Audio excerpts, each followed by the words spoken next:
ಮಾಜಿ ಮಸಾಲ. ಎಂತ ಅಡಿಗೆಯ ರುಚಿಯಾಗೋ ರಹಸ್ಯವು 20 ರೂಪಾಯಿ. ಒಂಟಿಯಾಗಿ ಬಿಟ್ಟು ಹೋದೆ ಯಾವ ನೀತಿ. ನಮಸ್ಕಾರ, ಜಿ ಕನ್ನಡ ನ್ಯೂಸ್ಗೆ ಸ್ವಾಗತ. ನಾನು ಸುನಿಧಿ ಮಂಜುನಾಥ್.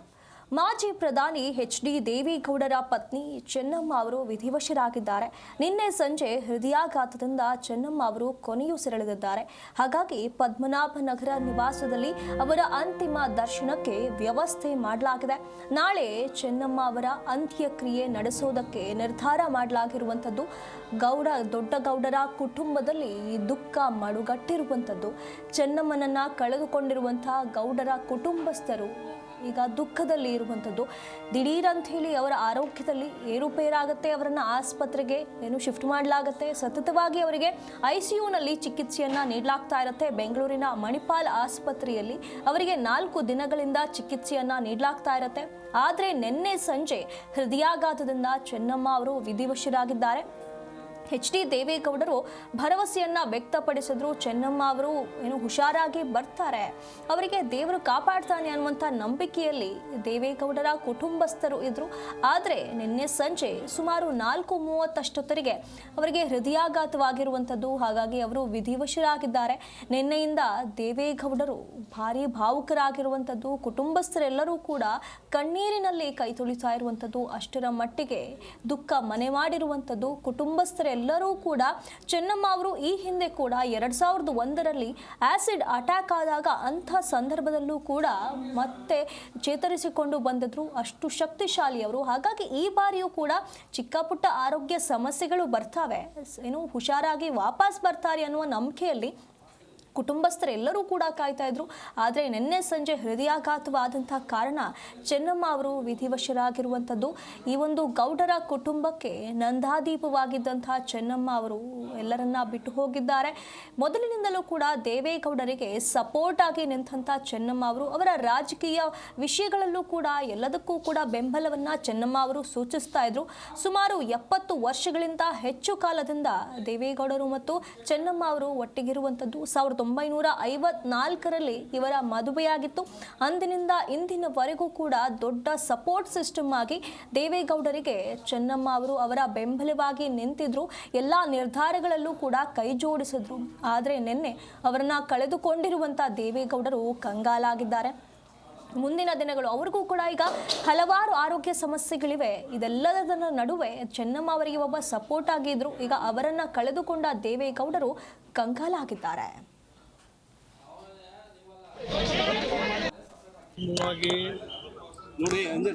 ನಮಗೆಲ್ಲರಿಗೂ ಜನ್ಮ ಕೊಟ್ಟಂತ ನಮ್ಮ ತಾಯಿಯ ಇವತ್ತಿನ ಒಂದು ನಮ್ಮೆಲ್ಲರನ್ನ ಅಗಲಿ ಹೋಗಿರ್ತಕ್ಕಂಥದ್ದು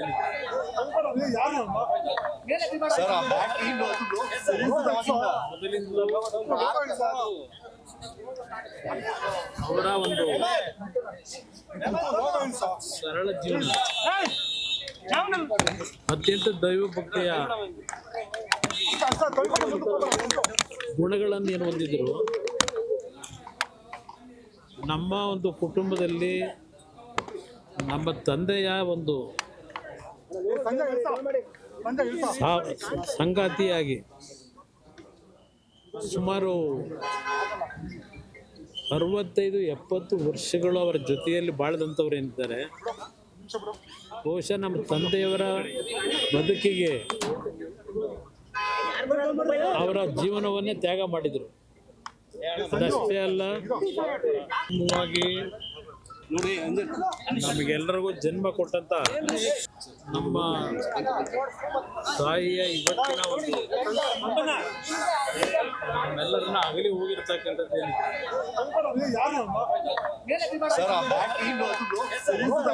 ಮೊದಲಿಂದಲೂ ಅವರ ಒಂದು ಸರಳ ಜೀವನ, ಅತ್ಯಂತ ದೈವ ಭಕ್ತಿಯ ಗುಣಗಳನ್ನು ಏನು ಹೊಂದಿದ್ರು. ನಮ್ಮ ಒಂದು ಕುಟುಂಬದಲ್ಲಿ ನಮ್ಮ ತಂದೆಯ ಒಂದು ಸಂಗಾತಿಯಾಗಿ ಸುಮಾರು 65-70 ವರ್ಷಗಳು ಅವರ ಜೊತೆಯಲ್ಲಿ ಬಾಳ್ದಂಥವ್ರು ಏನಿದ್ದಾರೆ, ಬಹುಶಃ ನಮ್ಮ ತಂದೆಯವರ ಬದುಕಿಗೆ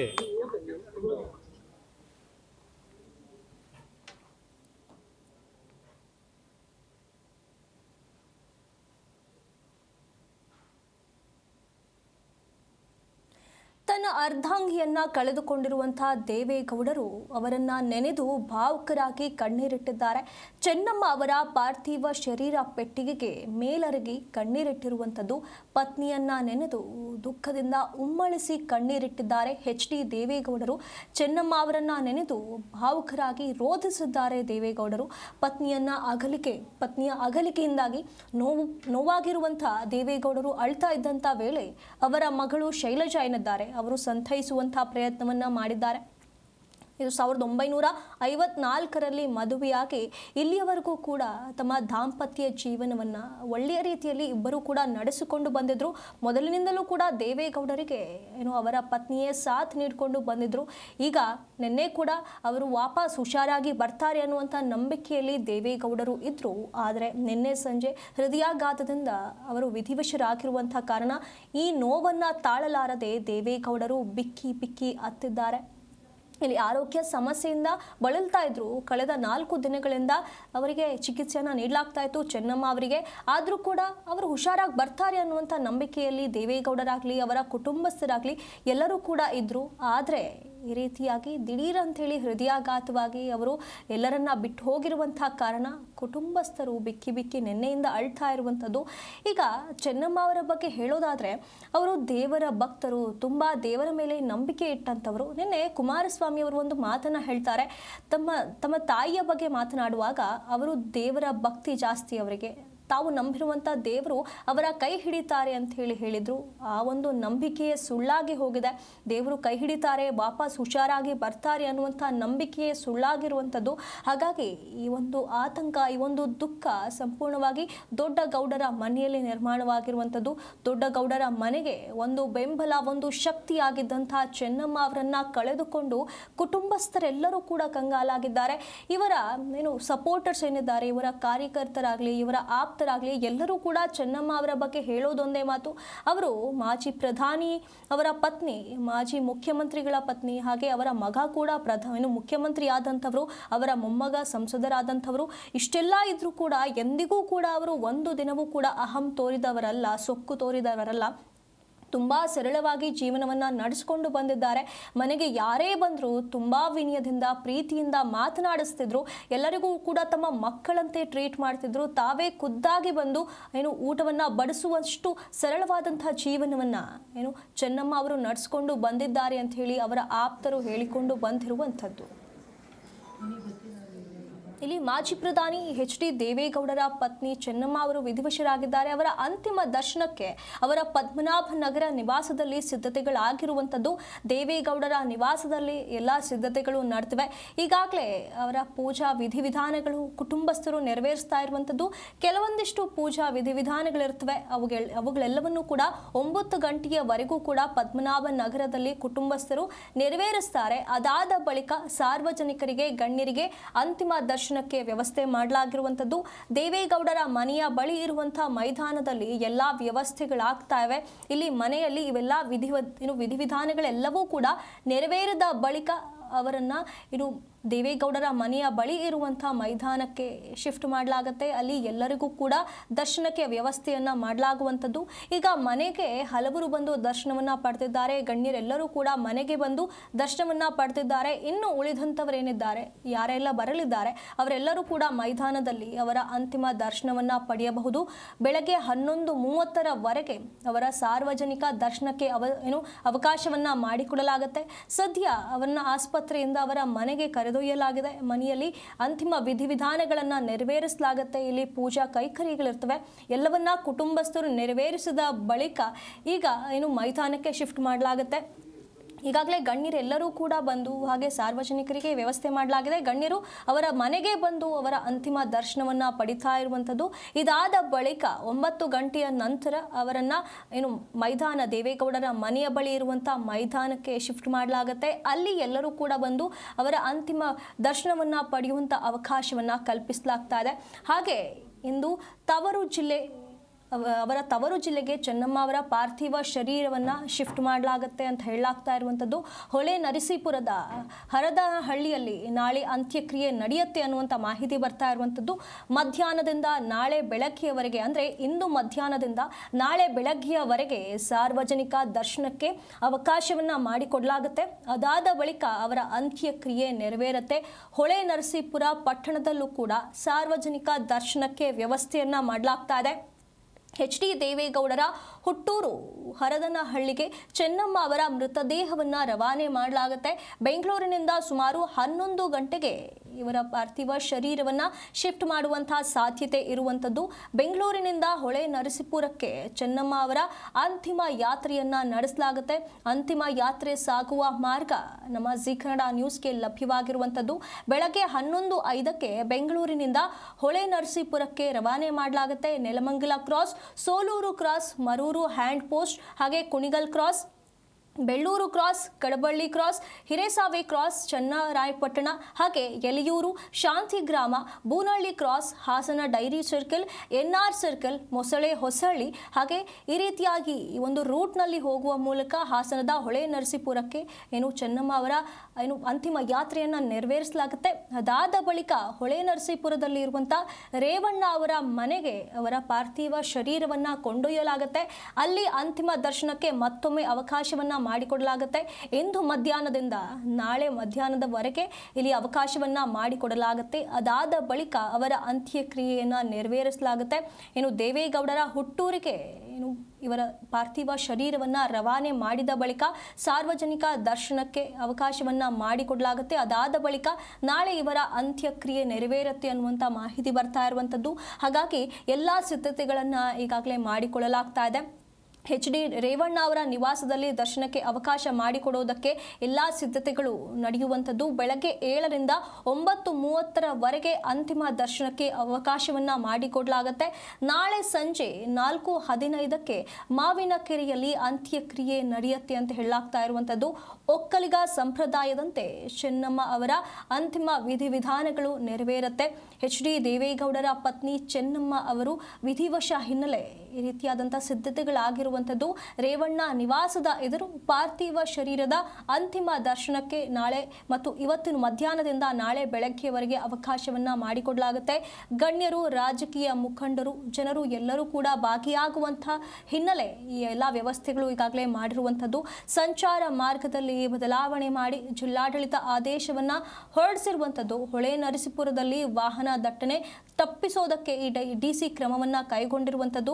ಈಗ ಈ ಒಂದು ಮಾರ್ಗದಲ್ಲಿ ಹೋಗಿ ಬೆಂಗಳೂರಿನಿಂದ ಹೊಳೆ ನರಸೀಪುರಕ್ಕೆ ಅಂತಿಮ ಯಾತ್ರೆಯನ್ನು ನೆರವೇರಿಸಲಾಗುತ್ತೆ. ಚೆನ್ನಮ್ಮ ಅವರ ಅಂತಿಮ ಯಾತ್ರೆಯನ್ನು ನೆರವೇರಿಸಿದ ಬಳಿಕ ಅಲ್ಲೂ ಕೂಡ ಸಾರ್ವಜನಿಕ ಹಾಸನ ಅದಲ್ಲೂ ಕೂಡ ಅವರಿಗೆ ಅಂತಿಮ ದರ್ಶನಕ್ಕೆ ವ್ಯವಸ್ಥೆಯನ್ನು ಮಾಡಲಾಗುವಂಥದ್ದು.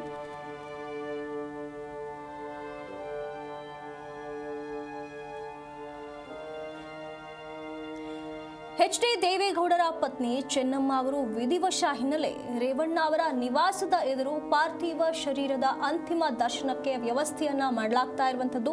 ಗಣ್ಯರು, ರಾಜಕೀಯ ಮುಖಂಡರು ಹಾಗೂ ಸಾರ್ವಜನಿಕರೆಲ್ಲರೂ ಕೂಡ ಇದರಲ್ಲಿ ಭಾಗಿಯಾಗುವ ಹಿನ್ನೆಲೆ ಸಕಲ ಸಿದ್ಧತೆಗಳನ್ನು ಮಾಡಿಕೊಳ್ಳಲಾಗ್ತಾ ಇರುವಂಥದ್ದು. ಅಷ್ಟೇ ಅಲ್ಲದೆ ಈಗ ಒಂದು ಸಂಚಾರ ಮಾರ್ಗವನ್ನು ತಿಳಿಸಲಾಗಿತ್ತು. ಸಂಚಾರ ಮಾರ್ಗದಲ್ಲಿ ಈಗ ಜಿಲ್ಲಾಡಳಿತ ಕೆಲವೊಂದಿಷ್ಟು ಬದಲಾವಣೆಗಳನ್ನು ಮಾಡಿ ಆದೇಶವನ್ನು ಹೊರಡಿಸಿರುವಂಥದ್ದು. ಹೊಳೆ ನರಸೀಪುರ ವಾಹನ ದಟ್ಟಣೆಯಾಗುವಂತ ಸಾಧ್ಯತೆ ಇದೆ. ಹಾಗಾಗಿ ಅದನ್ನ ತಪ್ಪಿಸೋದಕ್ಕೆ ಜಿಲ್ಲಾಡಳಿತ ಈ ಒಂದು ಆದೇಶವನ್ನು ಹೊರಡಿಸಿರುವಂಥದ್ದು, ನಿರ್ಧಾರವನ್ನು ತೆಗೆದುಕೊಂಡಿರುವಂಥದ್ದು. ಮೈಸೂರು, ಹೊಳೆ ನರಸೀಪುರ, ಹಾಸನ ಮಾರ್ಗ ಸಂಚರಿಸುವಂಥ ವಾಹನಗಳಿಗೆ ನಿರ್ಬಂಧವಾಗುವಂಥದ್ದು. ಹಾಸನ, ಮೈಸೂರು ಸಂಚರಿಸುವಂಥ ವಾಹನಗಳು ಹಾಗೆ ಅರಕಲಗೂಡು ಮಾರ್ಗದಲ್ಲಿ ಸಂಚರಿಸೋದಕ್ಕೆ ಸೂಚನೆಯನ್ನು ನೀಡಲಾಗಿದೆ. ದಿಕ್ಕು ಬದಲಾವಣೆ ಮಾಡಲಾಗಿರುವಂಥದ್ದು. ಇಲ್ಲಿ ವಾಹನ ದಟ್ಟಣೆಯನ್ನು ತಪ್ಪಿಸೋದಕ್ಕೆ ಇಂಥದ್ದೊಂದು ಆದೇಶವನ್ನು ಹೊರಡಿಸಲಾಗಿರುವಂಥದ್ದು. ಅರಸೀಕೆರೆ ಕಡೆಯಿಂದ ಸಂಚರಿಸುವಂಥ ವಾಹನಗಳು ಬರಗೂರು ಹ್ಯಾಂಡ್ ಪೋಸ್ಟ್ ಮೂಲಕ ಸಂಚರಿಸೋದಕ್ಕೆ ಸೂಚನೆಯನ್ನು ನೀಡಲಾಗಿರುವಂಥದ್ದು. ಇಂದು ಬೆಳಗ್ಗೆ 9 ಗಂಟೆಯಿಂದ ನಾಳೆ ರಾತ್ರಿ 12 ಗಂಟೆಯವರೆಗೆ ವಾಹನ ಸಂಚಾರ ನಿರ್ಬಂಧವನ್ನು ಹೇರಿ ಆದೇಶವನ್ನು ಹೊರಡಿಸಲಾಗಿರುವಂಥದ್ದು. ಬದಲಿ ಮಾರ್ಗವನ್ನು ಸೂಚಿಸಿ ಹಾಸನ DC ಜಿಲ್ಲಾಧಿಕಾರಿಗಳು ಸೂಚನೆಯನ್ನು ನೀಡಿರುವಂಥದ್ದು. ಬದಲಿ ಮಾರ್ಗವನ್ನು ಬಳಸಬೇಕು, ಅದರ ಮೂಲಕ ಸಂಚಾರವನ್ನು ನಡೆಸಬೇಕು, ವಾಹನ ದಟ್ಟಣೆ ಆಗದಂತೆ ನೋಡಿಕೊಳ್ಳಬೇಕು ಅನ್ನುವಂಥ ಉದ್ದೇಶದಿಂದ ಈ ಒಂದು ಆದೇಶವನ್ನು ಹೊರಡಿಸಲಾಗಿರುವಂಥದ್ದು. ಇಲ್ಲಿ ಗಣ್ಯರು, ರಾಜಕೀಯ ಮುಖಂಡರು, ಜನರೆಲ್ಲರೂ ಕೂಡ ಭಾಗಿಯಾಗುವಂಥ ಸಾಧ್ಯತೆ ಇರುವಂಥ ಕಾರಣ ಸಂಚಾರ ಮಾರ್ಗದಲ್ಲಿ ಬದಲಾವಣೆಯನ್ನ ಮಾಡೋದಕ್ಕೆ ಜಿಲ್ಲಾಡಳಿತ ಯೋಚನೆಯನ್ನ ಮಾಡಿರುವಂಥದ್ದು. ಇದರ ಬಗ್ಗೆ ಆದೇಶವನ್ನ ಹೊರಡಿಸಿರುವಂಥದ್ದು. ಹೊಳೆ ನರಸೀಪುರದಲ್ಲಿ ವಾಹನ ದಟ್ಟಣೆಯನ್ನ ತಪ್ಪಿಸೋದಕ್ಕೆ ಡಿಸಿ ಈ ಒಂದು ಕ್ರಮವನ್ನ ಕೈಗೊಂಡಿದ್ದಾರೆ. ಮೈಸೂರು, ಹೊಳೆ ನರಸೀಪುರ, ಹಾಸನ ಮಾರ್ಗವಾಗಿ ಸಂಚರಿಸುವಂತ ವಾಹನಗಳಿಗೆ ನಿರ್ಬಂಧವನ್ನ ಹೇರಲಾಗಿರುವಂಥದ್ದು. ಎಚ್.ಡಿ. ದೇವೇಗೌಡರ ಪತ್ನಿ ಚೆನ್ನಮ್ಮ ವಿಧಿವಶ ಹಿನ್ನೆಲೆ ನಾಳೆ ಹರದನಹಳ್ಳಿಯಲ್ಲಿ ಎಚ್.ಡಿ.ಡಿ ಪತ್ನಿ ಚೆನ್ನಮ್ಮ ಅವರ ಅಂತ್ಯಕ್ರಿಯೆ ನೆರವೇರಲಿದೆ. ಇಂದು ಮತ್ತೆ ನಾಳೆ ಹಾಸನ ಜಿಲ್ಲಾದ್ಯಂತ ಮದ್ಯ ಮಾರಾಟಕ್ಕೆ ನಿಷೇಧ ಹೇರಲಾಗಿದೆ. ಡ್ರೈ ಡೇ ಘೋಷಿಸಲಾಗಿದೆ. ಹಾಸನ ಜಿಲ್ಲಾಧಿಕಾರಿ ಲತಾ ಕುಮಾರಿ ಅವರು ಡ್ರೈ ಡೇ ಅಂತ ಹೇಳಿ ಘೋಷಿಸಿದ್ದಾರೆ. ಯಾವುದೇ ಅಹಿತಕರ ಘಟನೆ ನಡೆಯದಂತೆ ಮುನ್ನೆಚ್ಚರಿಕೆ ಕ್ರಮಗಳನ್ನು ಕೈಗೊಳ್ಳಲಾಗಿದೆ. ಎಚ್.ಡಿ. ದೇವೇಗೌಡರ ಪತ್ನಿ ಚೆನ್ನಮ್ಮ ಅವರು ವಿಧಿವಶರಾಗಿರುವಂತಹ ಕಾರಣ ಇಂದು ಮತ್ತೆ ನಾಳೆ ಹಾಸನ ಜಿಲ್ಲಾದ್ಯಂತ ಯಾವುದೇ ಮದ್ಯ ಮಾರಾಟ ನಡೆಯದಂತೆ ಆದೇಶವನ್ನು ಹೊರಡಿಸಲಾಗಿದೆ. ಮದ್ಯ ಮಾರಾಟಕ್ಕೆ ನಿಷೇಧವನ್ನು ಹೇರಲಾಗಿರುವಂಥದ್ದು. ಇಲ್ಲಿ ಯಾವುದೇ ಅಹಿತಕರ ಘಟನೆಗಳು ನಡೆಯದಂತೆ ಮುನ್ನೆಚ್ಚರಿಕಾ ಕ್ರಮಗಳನ್ನು ಕೈಗೊಳ್ಳಲಾಗಿದೆ. ಈ 2 ದಿನಗಳನ್ನು, ಇಂದು ಮತ್ತೆ ನಾಳೆ 2 ದಿನಗಳನ್ನು ಡ್ರೈ ಡೇ ಅಂತ ಹೇಳಿ ಹಾಸನ ಜಿಲ್ಲಾಧಿಕಾರಿಗಳಾಗಿರುವಂಥ ಲತಾ ಕುಮಾರಿ ಅವರು ಘೋಷಿಸಿರುವಂಥದ್ದು. ಈಗ ಇವರ ಅಂತಿಮ ದರ್ಶನಕ್ಕೆ ಏನೆಲ್ಲ ವ್ಯವಸ್ಥೆಗಳಾಗ್ತಾ ಇದೆ, ಒಂದು ಮಾರ್ಗವನ್ನು ಕೂಡ, ಒಂದು ರೂಟ್ ಮ್ಯಾಪ್ ಅನ್ನ ಕೂಡ ಘೋಷಣೆ ಮಾಡಲಾಗಿದೆ. ಆ ರೂಟ್ ಮ್ಯಾಪ್ ನಲ್ಲಿ ಯಾವುದೇ ವಾಹನ ದಟ್ಟಣೆಗಳಾಗದ ರೀತಿಯಲ್ಲಿ ನೋಡಿಕೊಳ್ಳೋದಕ್ಕೆ ಈಗ ಮಾರ್ಗ ಬದಲಾವಣೆ ಮಾಡೋದಕ್ಕೂ ಕೂಡ ಜಿಲ್ಲಾಡಳಿತ ಮುಂದಾಗಿರುವಂಥದ್ದು. ಹಾಗಾಗಿ ಕೆಲವೊಂದಿಷ್ಟು ಕ್ರಮಗಳನ್ನ ಜಿಲ್ಲಾಡಳಿತ ತೆಗೆದುಕೊಳ್ತಾ ಇರುವಂಥದ್ದು. ಈ ಒಂದು ಅಂತಿಮ ಯಾತ್ರೆ, ಅಂತಿಮ ನಮನ, ಅಂತ್ಯಕ್ರಿಯೆ ಸಂದರ್ಭದಲ್ಲಿ ಯಾವುದೇ ಅಹಿತಕರ ಘಟನೆಗಳು ಆಗಬಾರದು, ಯಾವುದೇ ಸಮಸ್ಯೆಗಳಾಗಬಾರದು ಅನ್ನುವಂಥ ಉದ್ದೇಶದಿಂದ ಈ ಎಲ್ಲಾ ಕ್ರಮಗಳನ್ನ ತೆಗೆದುಕೊಳ್ಳಲಾಗ್ತಾ ಇರುವಂಥದ್ದು. ಇಲ್ಲಿ ಎಚ್.ಡಿ. ದೇವೇಗೌಡರ ಪತ್ನಿ ಚೆನ್ನಮ್ಮ ಅವರ ಅಂತಿಮ ಯಾತ್ರೆ ಏನು ನಡೆಯಲಿದೆ, ಆ ಮಾರ್ಗವಾಗಿ ಯಾವುದೇ ವಾಹನ ದಟ್ಟಣೆಯಾಗದಂತೆ ಮಾರ್ಗ ಬದಲಾವಣೆಯಾಗಿರುವಂಥದ್ದು. ಹಾಗಾಗಿ ಸಾರ್ವಜನಿಕರು ಈಗ ಸೂಚಿಸಿರುವಂಥ ಬದಲಿ ಮಾರ್ಗಗಳಲ್ಲಿ ಓಡಾಡಬೇಕು ಅಂತ ಹೇಳಿ ಮಾಹಿತಿಯನ್ನ ರವಾನೆ ಮಾಡಲಾಗಿರುವಂಥದ್ದು. ಇಲ್ಲಿ ಕೆಲವೊಂದಿಷ್ಟು ಭಾಗಗಳಲ್ಲಿ ವಾಹನ ಸಂಚಾರಕ್ಕೆ ನಿರ್ಬಂಧವನ್ನ ಹೇರಲಾಗಿರುವಂಥದ್ದು. ಇಲ್ಲಿ ಮಾರ್ಗದಲ್ಲಿ ಬದಲಾವಣೆಯಾಗಿದೆ. ಇಂದು ಬೆಳಗ್ಗೆ 9 ಗಂಟೆಯಿಂದ ನಾಳೆ ರಾತ್ರಿ 12 ಗಂಟೆಯವರೆಗೆ ವಾಹನ ಸಂಚಾರಕ್ಕೆ ನಿರ್ಬಂಧ ಹೇರಿ ಬದಲಿ ಮಾರ್ಗಗಳನ್ನು ಸೂಚಿಸಲಾಗಿದೆ. ಹಾಗಾಗಿ ಎಲ್ಲರೂ ಕೂಡ ಇಂದು ಬೆಳಗ್ಗೆ 9 ಗಂಟೆಯಿಂದ ನಾಳೆ 12 ಗಂಟೆಯವರೆಗೆ ಅಂದರೆ ಈ ಮಾರ್ಗದಲ್ಲಿ ಸಂಚರಿಸುವಂಥ ಯಾರೆಲ್ಲ ಸವಾರರಿದ್ದಾರೆ ಎಲ್ಲರೂ ಕೂಡ ಈಗ ಜಿಲ್ಲಾಡಳಿತದಿಂದ ಸೂಚನೆ ಮಾಡಿರುವಂತಹ ಬದಲಿ ಮಾರ್ಗಗಳ ಮೂಲಕ ಸಂಚಾರವನ್ನ ನಡೆಸಬೇಕು ಅಂತ ಹೇಳಿ ಆದೇಶವನ್ನ ಹೊರಡಿಸಲಾಗಿರುವಂಥದ್ದು. ವಾಹನ ದಟ್ಟಣೆಯನ್ನ ತಪ್ಪಿಸೋದಕ್ಕೆ ಈ ಒಂದು ಕ್ರಮವನ್ನ ಕೈಗೊಳ್ಳಲಾಗಿದೆ. ಅಂತಿಮ ಯಾತ್ರೆ ಚೆನ್ನಮ್ಮ ಅವರ ಅಂತಿಮ ಯಾತ್ರೆ ನಡೆಯಲಿದೆ. ಆ ಸಂದರ್ಭದಲ್ಲಿ ಸಾರ್ವಜನಿಕರಿಗೆ ಸಮಸ್ಯೆ ಆಗಬಾರ್ದು, ಈ ಒಂದು ಮಾರ್ಗದಲ್ಲಿ ವಾಹನ ದಟ್ಟಣೆ ಆಗಬಾರ್ದು ಅನ್ನುವಂಥ ಉದ್ದೇಶದಿಂದ ಇಲ್ಲಿ ಜಿಲ್ಲಾಡಳಿತ ಈ ಒಂದು ಕ್ರಮವನ್ನ ಕೈಗೊಂಡಿರುವಂಥದ್ದು. ಅಷ್ಟೇ ಅಲ್ಲದೆ ನಾಳೆ ಹಾಸನದಲ್ಲಿ ರೇವಣ್ಣ ಅವರ ನಿವಾಸದ ಎದುರಿಗೆ ಚೆನ್ನಮ್ಮ ಅವರ ಅಂತಿಮ ದರ್ಶನಕ್ಕೆ ಗಣ್ಯರಾಗಲಿ, ಸಾರ್ವಜನಿಕರಾಗಲಿ ಯಾರೆಲ್ಲ ಈ ಒಂದು ಅಂತಿಮ ದರ್ಶನದಲ್ಲಿ ಭಾಗಿಯಾಗ್ತಾರೋ ಅವರು ಯಾರಿಗೂ ಕೂಡ ಸಮಸ್ಯೆ ಆಗಬಾರ್ದು ಅನ್ನುವಂಥ ಉದ್ದೇಶದಿಂದ ಕೆಲವೊಂದಿಷ್ಟು ಕ್ರಮಗಳನ್ನು ಕೈಗೊಳ್ಳಲಾಗಿದೆ. ಹಾಗೆ ಇಂದು ಮತ್ತೆ ನಾಳೆ 2 ದಿನಗಳ ಕಾಲ ಹಾಸನದ ಜಿಲ್ಲಾದ್ಯಂತ ಮದ್ಯ ಮಾರಾಟಕ್ಕೆ ನಿಷೇಧವನ್ನ ಹೇರಲಾಗಿರುವಂಥದ್ದು. ಯಾವುದೇ ಅಹಿತಕರ ಘಟನೆಗಳು ನಡೆಯದಂತೆ ಮುನ್ನೆಚ್ಚರಿಕೆಯನ್ನ ಹಾಸನ ಜಿಲ್ಲಾಡಳಿತ ತೆಗೆದುಕೊಳ್ತಿರುವಂಥದ್ದು.